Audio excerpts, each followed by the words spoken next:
Thy Art Is Murder. By now, you've surely heard about this situation. The band continues to face backlash over their decision to fire their vocalist, CJ McMahon. Not just firing him, but firing him on the day their new album is released, with him saying he learned of this on social media. He learned that he no longer had a job, and his completed vocals on the record had been secretly replaced without his knowledge. The band even released a music video with him leading up to the album's release. The group faced backlash. There is nuance to this. Say there were other factors that led to his departure. They weren't getting along. Apparently, they had different ideologies, as was also mentioned in the statement. The statement reads, in part from the band, what transpired over the past month was not the cause of this action, but just another symptom of the drawn-out breakdown in his character and judgment. The straw that broke the camel's back, if you will. Long story short, the fallout has been immense. We were lobbied with threats to destroy Thy Art Is Murder from the inside if we did not capitulate to various ideologies that he holds. Everyone has their own right to free speech and to seek their truth. They're also free to receive the consequences that come with it. So this partially stemmed from a post that CJ made on social media on his Instagram stories, shared a video from Matt Walsh. And in that video, a woman is asking her child, a toddler, if she's a boy or a girl. Child says both. The mother then says, okay, you're both. CJ McMahon said that that woman should be burned. Now, he later issued an apology that the band shared on social media. CJ later said that wasn't the apology that he wanted them to share. He had a longer one with better context, which we have here on this channel. Now you have Bad Wolves guitarist Doc Coyle speaking out about this. He was also recently out on the road with Ice Nine Kills, doing stadium shows with Metallica. His band Bad Wolves has a new record called Die About It coming out in November as well. I think Doc is a super smart guy. I always like to hear his perspective on things. This is what he had to say about their decision to fire CJ McMahon and the hatred they've been receiving since that time. Now you're just canceling the band, right? I can't imagine what the guys in that band, what their inboxes look like right now, what the comments on their posts are.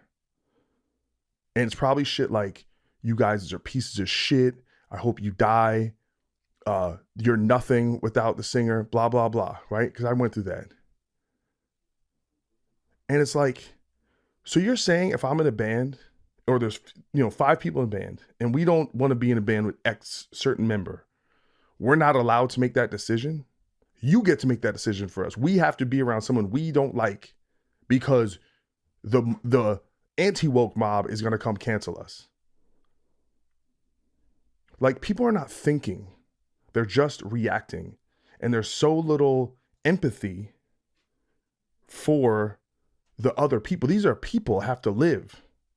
And you're like, oh, well, so let's destroy their career. Let's make it so they can't eat. And I'll say this right now. If you're telling people, hey, we're going to make it so you don't make money, so you can't eat, you can't pay your bills, to quote an anti-cancel culture warrior, Dave Chappelle, is, as I say, akin to killing him.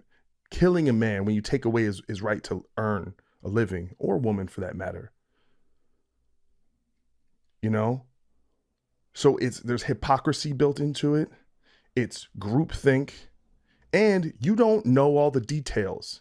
So on the other end of things, you have Ronnie Radke, vocalist of Falling in Reverse, never afraid to speak his mind, saying that the band should be boycotted. He offered to send $20,000 to CJ McMahon. He said, it's time to stand the F up and boycott this shit. Boycott Thy Art Is Murder. I will send $20,000 to CJ right now. Tired of these spineless cowards bending to this shit, ruining people's lives. F you. Ronnie has obviously faced tremendous backlash throughout his career as well. So you have two very different perspectives there, and I think both of them have good points. I think that you can express disagreement with someone. You look at the comments, there are a lot of hateful comments towards the band on their post. You can express disagreement and disapproval with someone without really taking your day out on people. At the end of the day, this band, they are human beings, and as Doc pointed out, there probably were a lot of things, they even point out in their own statement, probably were a lot of things going on behind the scenes. But at the same time, I think that the fans are not just necessarily upset about the fact that he's no longer in the band. It's also the way it went down.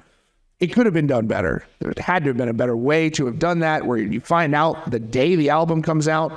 Got this guy posting promos for the new record, not realizing he's been shit canned and his work has been deleted, and someone else came behind him and has recorded new vocals on it. But again, the hatred towards anybody, it makes people less likely to want to express themselves, to be creative, things like that. You just got to express your disagreement with people in a way that isn't taking your day out on them, is the best way I can describe it. But let me know, as always, most importantly, what y'all think down in the comments, because if it wasn't for y'all, I wouldn't be here, and I appreciate y'all so much.